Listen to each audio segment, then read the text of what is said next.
बिस्मिल्लाहिर्रहमानिर्रहीम। स्टूडेंट्स, हम केमिस्ट्री का फर्स्ट चैप्टर पढ़ रहे थे, फंडामेंटल्स ऑफ केमिस्ट्री, जिसमें आज हमने नेक्स्ट टॉपिक पढ़ना है types of molecule, gram atom, gram molecule और ग्राम फार्मूला। लास्ट टाइम हमने मॉलिक्यूल के बारे में पढ़ा था। मॉलिक्यूल क्या होता है कि जब भी दो या दो से ज़्यादा atom, group of atom chemically combine करते हैं तो उसके रिजल्ट में एक न्यूट्रल स्पीशी बनती है, उसको हम मॉलिक्यूल कहते हैं। आज हमने टाइप्स पढ़नी है। मॉलिक्यूल की टाइप्स जो हैं वो कुछ टाइप्स की नंबर पे बेस करती हैं, नंबर ऑफ एटम्स की बेस पे हम इसको डिवाइड करते हैं डिफरेंट टाइप्स में, और कुछ इसकी जो टाइप्स हैं वो काइंड ऑफ एटम पे डिपेंड करती हैं। डिफरेंट काइंड ऑफ एटम होंगे तो उसकी डिफरेंट टाइप्स होंगी। फर्स्ट ऑफ ऑल हम नंबर के बेस पे मॉलिक्यूल की टाइप डिस्कस करेंगे, जिसमें फर्स्ट टाइप इसकी मोनोएटॉमिक मॉलिक्यूल है, second diatomic, third triatomic and fourth one is polyatomic molecule. अब मोनोएटॉमिक मॉलिक्यूल क्या होते हैं? मोनो का मतलब होता है वन, एटॉमिक मतलब एटम। तो ऐसा मॉलिक्यूल जिसके अंदर एक एटम प्रेजेंट होगा, सिंगल एटम, तो वो आपका मोनोएटॉमिक मॉलिक्यूल होगा। अब इसकी एग्जांपल जो हैं वो आपकी नोबल गैसेस हैं, जिनको हम इनर्ट गैसेस भी कहते हैं। अब इनर्ट का मतलब होता है कि ऐसा एटम जो किसी और के साथ रिएक्ट ना करे। आपने वैलेंसी वाले टॉपिक में पढ़ा था कि जो एटम्स होते हैं वो अपने आप को स्टेबल करने के लिए दूसरे एटम्स के साथ रिएक्ट करते हैं और अपना ऑक्टेट कंप्लीट करते हैं। लेकिन नोबल गैसेस जो होती हैं, इनर्ट गैसेस जो हैं, इनके ऑक्टेट जो हैं वो ऑलरेडी कंप्लीट हैं, मतलब इनका जो वैलेंस शेल है उसमें ऑलरेडी 8 इलेक्ट्रॉन्स हैं, तो ये किसी और के साथ रिएक्ट नहीं करती और एटॉमिक फॉर्म में ही एग्जिस्ट करती हैं। जैसे आपकी हीलियम है, नियॉन है, आर्गॉन है, ये गैसेस इस डायग्राम में भी हीलियम को शो किया हुआ है। इसमें जस्ट एक एटम है हीलियम का, तो हम कहेंगे कि ये आपका क्या है? मोनोएटॉमिक मॉलिक्यूल है। नेक्स्ट आपकी टाइप है डायएटॉमिक मॉलिक्यूल। डाई का मतलब टू, एटॉमिक मतलब एटम। तो ऐसा मॉलिक्यूल जिसके अंदर दो एटम प्रेजेंट होंगे वो आपका डायएटॉमिक मॉलिक्यूल होगा। ये एटम सेम भी हो सकते हैं और दो डिफरेंट एटम्स भी हो सकते हैं। जैसे इस डायग्राम में भी एग्जांपल शो की हुई हाइड्रोजन की H2। अब यहाँ दो हाइड्रोजन के एटम हैं तो ये डायएटॉमिक मॉलिक्यूल होगा। ऑक्सीजन के भी दो एटम्स हैं O2। अब क्लोरीन के भी दो एटम्स हैं, और तो ये क्या होगा? डायएटॉमिक मॉलिक्यूल। लेकिन इसकी एग्जांपल आपके पास HCl भी हो सकता है, हाइड्रोक्लोरिक एसिड भी, क्योंकि उसमें भी एक हाइड्रोजन और दूसरा एटम आपका क्लोरीन है। तो दो डिफरेंट एटम हो या दो सेम एटम्स हों तो आपकी वो टाइप होगी डायएटॉमिक मॉलिक्यूल की। उसके बाद नेक्स्ट आपके पास इसकी टाइप है ट्राइएटॉमिक मॉलिक्यूल। ट्राई का मतलब होता है तीन, और एटॉमिक मतलब एटम। तो ऐसा मॉलिक्यूल जिसके अंदर तीन एटम प्रेजेंट होते हैं वो आपका ट्राइएटॉमिक मॉलिक्यूल होगा।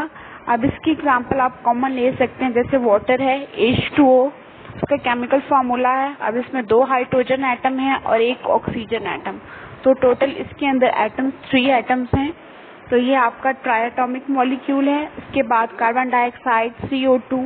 अब इसमें दो ऑक्सीजन के एटम प्रेजेंट हैं और एक कार्बन, तो टोटल इसमें 3 एटम्स हैं, तो ये आपका ट्राइएटॉमिक मॉलिक्यूल होगा। इसके बाद आप इसकी एग्जांपल में ओजोन भी लिख सकते हैं O3, क्योंकि इसमें भी 3 एटम्स हैं लेकिन वो तीनों एटम्स सेम हैं। तो ये ट्राइएटॉमिक में भी इसकी एग्जांपल आ सकती है। ओजोन बेसिकली आपके पास ऑक्सीजन की एक एलोट्रोपिक फॉर्म है, जैसे ऑक्सीजन O2 की फॉर्म में भी एग्जिस्ट करती है और O3 की फॉर्म में भी एग्जिस्ट करती है। उसके बाद नेक्स्ट आपके पास पॉलीएटॉमिक मॉलिक्यूल है। पॉली का मतलब होता है मैनी। तो ऐसा मॉलिक्यूल जिसके अंदर ज्यादा एटम प्रेजेंट हो, मैनी एटम्स प्रेजेंट हो, वो आपका पॉलीएटॉमिक मॉलिक्यूल होगा। इसकी एग्जांपल आपकी H2SO4 सल्फ्यूरिक एसिड हो सकता है। उसके बाद यहाँ पे आप डायग्राम में देखें तो S8। अब S8 में आपके 8 सल्फर एटम प्रेजेंट हैं, तो ये पॉलीएटॉमिक मॉलिक्यूल की एग्जांपल हो सकती है। इसके अलावा ग्लूकोज का केमिकल फार्मूला ऑलरेडी आप पढ़ चुके हैं कंपाउंड वाले टॉपिक में, वो भी इसकी एग्जांपल में आप लिख सकते हैं। तो हमने जो नंबर ऑफ एटम्स की बेस पे इसकी 4 टाइप्स पढ़ी हैं monoatomic, diatomic molecule, triatomic molecule and polyatomic molecule. Monoatomic, mono का मतलब वन, एटॉमिक मतलब एटम, जिसमें वन एटम होगा वो आपका मोनोटॉमिक होगा। डायटॉमिक जिसमें टू एटम्स होंगे, और ट्रायटॉमिक जिसमें थ्री एटम्स होंगे, और पॉलीएटॉमिक जिसमें मैनी एटम्स प्रेजेंट होंगे। नेक्स्ट जो हमने टाइप्स पढ़नी है वो आपकी काइंड्स ऑफ एटम्स की बेस पे हैं कि आपके पास कौन सी एटम्स प्रेजेंट हैं, किस टाइप के और किस काइंड के एटम प्रेजेंट हैं किसी भी मॉलिक्यूल के अंदर। तो उसकी बेस पे आपके मॉलिक्यूल की दो टाइप्स हैं, होमोटॉमिक मॉलिक्यूल एंड हेटेरोटॉमिक मॉलिक्यूल। होमो का मतलब है सेम, तो ऐसा मॉलिक्यूल जिसके अंदर सेम काइंड ऑफ एटम्स होंगे, सेम टाइप ऑफ एटम्स होंगे, वो आपका होमोटॉमिक मॉलिक्यूल होगा। फॉर एग्जाम्पल इस डायग्राम में आप देखें कि फर्स्ट एग्जाम्पल आपको Cl2 गिवन है। अब इसमें दो एटम हैं, दोनों सेम हैं, तो ये आपकी एग्जाम्पल होगी होमोटॉमिक मॉलिक्यूल की। नेक्स्ट आपके पास फास्फोरस, 4 एटम्स हैं, और जो 4 एटम्स हैं वो 4 एटम्स फास्फोरस के हैं, मतलब इसका फॉर्मूला आपका P4 होगा। तो ये भी एग्जाम्पल होगी होमोटॉमिक मॉलिक्यूल की। नेक्स्ट आपके पास एग्जाम्पल है S8। अब इसमें जितने भी एटम्स हैं वो सारे सल्फर के हैं, तो ये आपके पास किसकी एग्जाम्पल होगी, होमोटॉमिक मॉलिक्यूल की।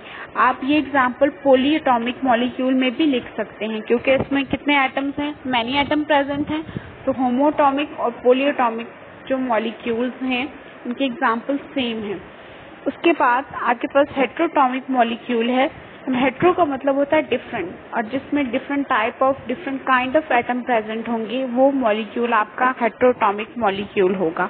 अब इस डायग्राम में आप देखें कि आपके पास एग्जाम्पल गिवन है HCl। अब HCl में हाइड्रोजन और क्लोरीन जो एटम्स हैं दोनों डिफरेंट हैं, तो इसलिए ये आपका क्या हो जाएगा, हेटेरोटॉमिक मॉलिक्यूल। अब अगर आप इसको नंबर की बेस पे देखें तो ये आपकी डायटॉमिक मॉलिक्यूल भी हो सकता है। उसके बाद आपके पास सेकेंड एग्जाम्पल वाटर की दी हुई है। अब इसमें हाइड्रोजन और ऑक्सीजन दो डिफरेंट एटम हैं, तो ये आपका हेटेरोटॉमिक मॉलिक्यूल होगा। नेक्स्ट एग्जाम्पल आपके पास CH4। अब इसमें कार्बन और हाइड्रोजन दो डिफरेंट एटम प्रेजेंट हैं, अब लेकिन इसका फॉर्मूला CH4 है। 4 हाइड्रोजन एटम है और 1 कार्बन एटम है, डिफरेंट एटम है, तो ये आपकी हेटेरोटॉमिक मॉलिक्यूल की एग्जाम्पल होगी। तो हमने टाइप्स ऑफ मॉलिक्यूल में नंबर की बेस पे भी इसकी टाइप्स पढ़ी हैं, और उसके बाद जो सेकंड 2 टाइप्स हैं वो क्या है, काइंड्स पे डिपेंड कर रही हैं, काइंड ऑफ एटम और टाइप्स ऑफ एटम की बेस पे। ये आपका इम्पोर्टेंट लॉन्ग क्वेश्चन है, अब बोर्ड के एग्जाम्स में ये मोस्टली आ चुका है। आपने इसको तैयार करना है, इन टाइप्स की डेफिनेशन और इनकी एग्जाम्पल्स। नेक्स्ट हम पढ़ेंगे ग्राम atomic mass, gram molecular mass and gram formula mass. सबसे पहले हम मैटर की बात कर लेते हैं। मैटर में हमने पढ़ा था कि मैटर की क्लासिफिकेशन में उसकी 2 टाइप्स होती हैं, एक सब्सटेंस होता है और एक मिक्सचर होता है। जब भी मैटर प्योर स्टेट में प्रेजेंट होता है तो वो सब्सटेंस होता है, जब इम्प्योर स्टेट में होता है तो वो मिक्सचर होता है। और उस सब्सटेंस की फर्दर हमने टाइप्स पढ़ी थी, एलिमेंट एंड कंपाउंड। अब कंपाउंड आपका मॉलिक्यूल फॉर्म में भी हो सकता है जिसमें कोवलेंट बॉन्ड होता है, और आयनिक कंपाउंड्स भी हो सकते हैं। अगर इस एलिमेंट के का हम मास लिखना हो तो हम क्या लिखते हैं उसको, एटॉमिक मास। अब एटॉमिक मास का मतलब क्या होता है, किसी एक एटम का मास, किसी एक एलिमेंट का मास, और वो किस चीज को रिप्रेजेंट करता है, जब भी किसी एटम के न्यूक्लियस के अंदर जो नंबर ऑफ प्रोटॉन्स और न्यूट्रॉन्स होते हैं उसको हम रिप्रेजेंट करते हैं एटॉमिक मास से। अब इस टर्म को आपने समझना है कि इनमें क्या इसमें डिफरेंस है एटॉमिक मास में और ग्राम एटॉमिक मास में। अगर सिंपल एक एटम का मास होता है तो वो क्या होता है आपका एटॉमिक मास, और उसको हम किस में लिखते हैं, एटॉमिक मास यूनिट में। लेकिन अगर इसी मास को हम ग्राम में एक्सप्रेस कर दें, पहले आपने यूनिट यूज किया है AMU, तो सिंपल एटॉमिक मास था, लेकिन अगर आप एलिमेंट के मास को ग्राम में एक्सप्रेस कर दें तो वो आपका ग्राम एटॉमिक मास हो जाएगा। इसी तरह आपके पास कोई भी मॉलिक्यूल है तो उसका मास क्या होता है, molecular mass, molecular mass basically क्या होता है कि किसी भी मॉलिक्यूल के अंदर जितने भी एटम प्रेजेंट हैं उन सब के एटॉमिक मासेस का सम। अगर हम उन सब के एटॉमिक मास को ऐड कर लें तो उसका मोलेकुलर मास हो जाएगा, जिसको हम एटॉमिक मास यूनिट AMU में रिप्रेजेंट करते हैं। लेकिन अगर इसी मोलेकुलर मास को आप ग्राम में एक्सप्रेस कर दें तो वो आपका ग्राम मोलेकुलर मास हो जाएगा। सेम यही केस आपका कंपाउंड की, अगर वो कंपाउंड आपका आयोनिक कंपाउंड है तो उसको रिप्रेजेंट करने के लिए, उसके मास को रिप्रेजेंट करने के लिए हम फार्मूला मास यूज करेंगे, और उस फार्मूला मास को अगर आप ग्राम में एक्सप्रेस कर देते हैं तो वो आपका ग्राम फार्मूला मास हो जाएगा। इसमें आपने इन तीनों की डेफिनेशन और एग्जांपल्स आपने तैयार करनी है। फर्स्ट ऑफ ऑल हम ग्राम एटॉमिक मास की बात करते हैं, इसकी एग्जांपल्स की बात करते हैं। ग्राम एटॉमिक मास क्या है?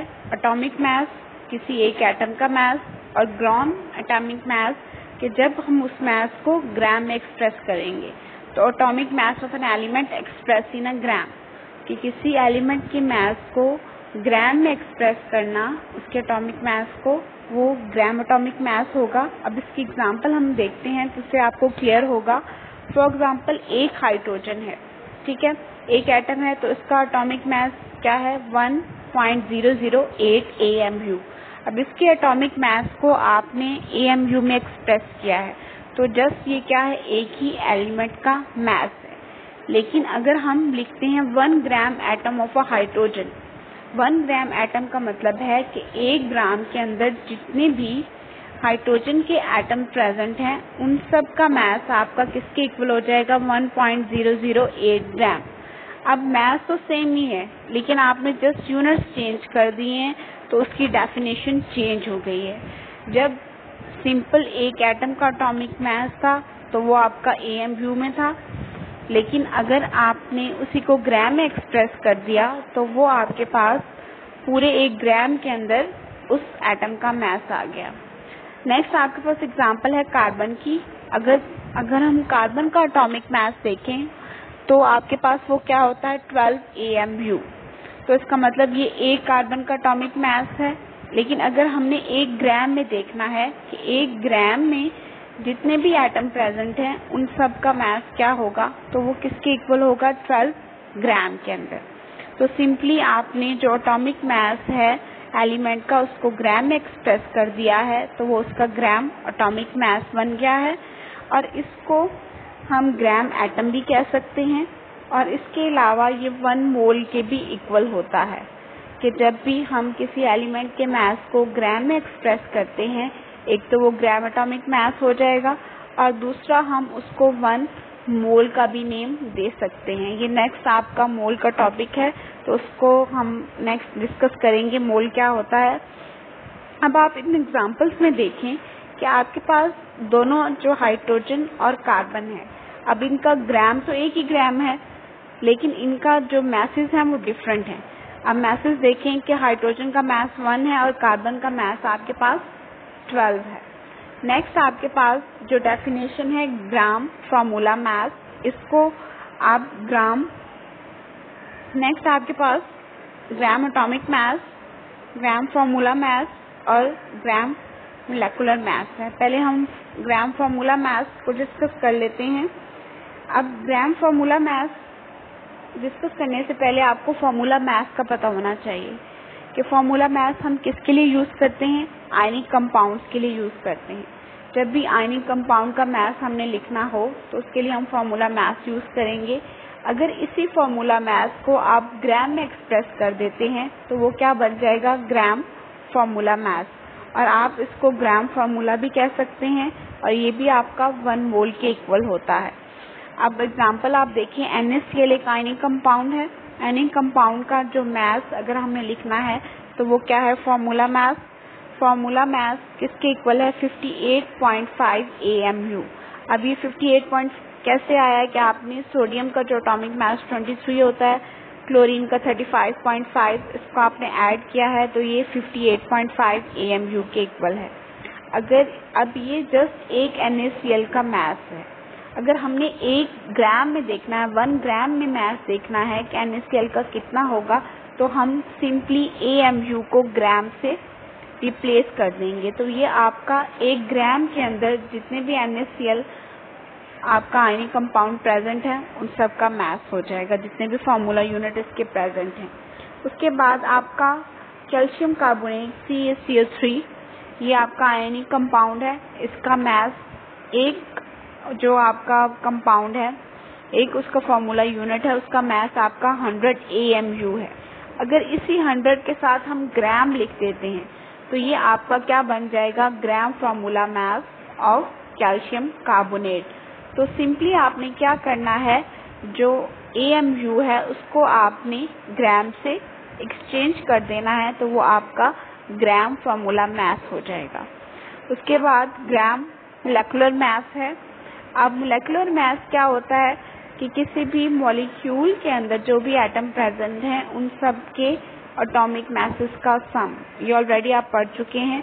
लेकिन अब डेफिनेशन है ग्राम मोलेकुलर मास। तो सिंपली आप मोलेकुलर मास को पहले किस में एक्सप्रेस करते हैं, AMU में। अब उसी मास को आप ग्राम में एक्सप्रेस कर देंगे तो वो आपका ग्राम मोलेकुलर मास हो जाएगा। फॉर एग्जाम्पल आपके पास मोलेकुलर मास है वाटर का। अब वाटर में हाइड्रोजन और ऑक्सीजन प्रेजेंट हैं। हाइड्रोजन का एटॉमिक मास 1 होता है, यहाँ पे 2 हाइड्रोजन के एटम हैं तो आपका एटॉमिक मास भी 2 हो जाएगा। ऑक्सीजन का 16, उसको हम ऐड करेंगे तो वो 18 AMU के इक्वल होता है। तो इसका मतलब ये एक मॉलिक्यूल का मास है।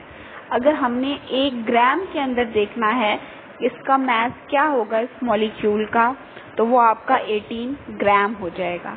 अगर आपने H2 एक मॉलिक्यूल है उसका मास देखना है, मोलेकुलर मास, तो वो क्या होता है 2 AMU। अगर आप इसी को ग्राम में एक्सप्रेस कर देते हैं, 2 ग्राम लिख देते हैं, तो इसका मतलब हो जाएगा कि ये आपका मास किसमें आ गया है, अब 1 ग्राम के अंदर जितने भी मॉलिक्यूल प्रेजेंट हैं उन सब का मास है। इस तरह आप इसको भी ग्राम मॉलिक्यूल लिख सकते हैं और ये भी 1 मोल के इक्वल होगा। तो आज हमने टाइप्स पढ़ी हैं पहले मॉलिक्यूल की। पहले हमने नंबर की बेस पे पढ़ी है। नंबर की बेस पे उसकी टाइप्स थी मोनोटॉमिक, डायटॉमिक, ट्रायटॉमिक एंड पॉलीएटॉमिक। उसके बाद हमने टाइप्स ऑफ एटम की बेस पे उसकी टाइप्स पढ़ी है, होमोटॉमिक एंड हेट्रोटॉमिक।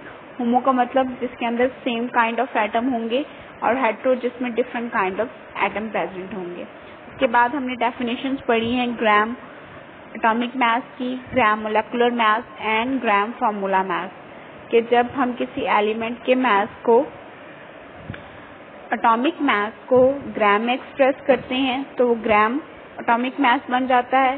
किसी आयनिक कंपाउंड के फार्मूला मास को ग्राम में एक्सप्रेस करते हैं तो ग्राम फार्मूला मास बन जाता है। किसी मॉलिक्यूल के या किसी भी कंपाउंड के मोलेकुलर मास को आप ग्राम में एक्सप्रेस करते हैं तो वो ग्राम मोलेकुलर मास बन जाएगा। इस टॉपिक से रिलेटेड कोई भी आपका क्वेश्चन है तो आप काइंडली ग्रुप में पूछ सकते हैं। Thank you.